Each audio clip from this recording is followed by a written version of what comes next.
Halo, selamat datang di channel Belajar Bentar. Sekarang kita akan mempelajari mengenai change case atau merubah huruf. Sekarang kita lihat di sini.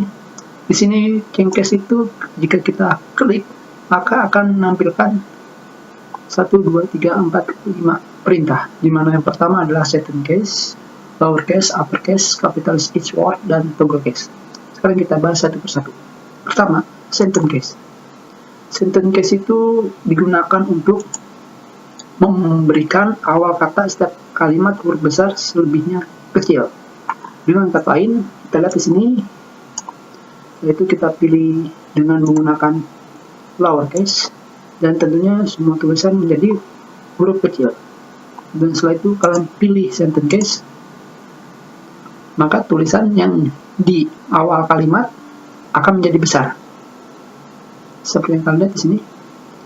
Pertama, time menjadi besar, setelah itu present, dan setelah itu mula, dan semuanya yang di belakang titik atau di awal kalimat semuanya akan menjadi huruf besar. Dan berikutnya adalah lowercase, digunakan untuk membuat semua tulisan yang besar menjadi kecil, seperti ini. Dari awal tulisan sampai akhir kalimat semuanya kecil, berupa paragraf ataupun berupa kalimat, semuanya akan menjadi kecil.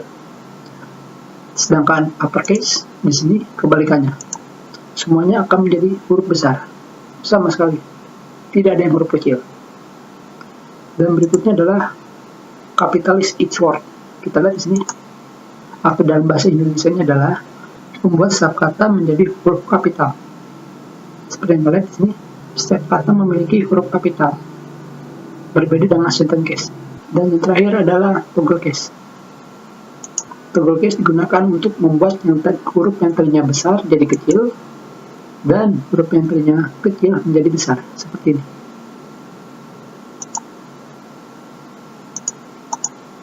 Sekarang hurufnya seperti tadi, kita menggunakan capitals each word.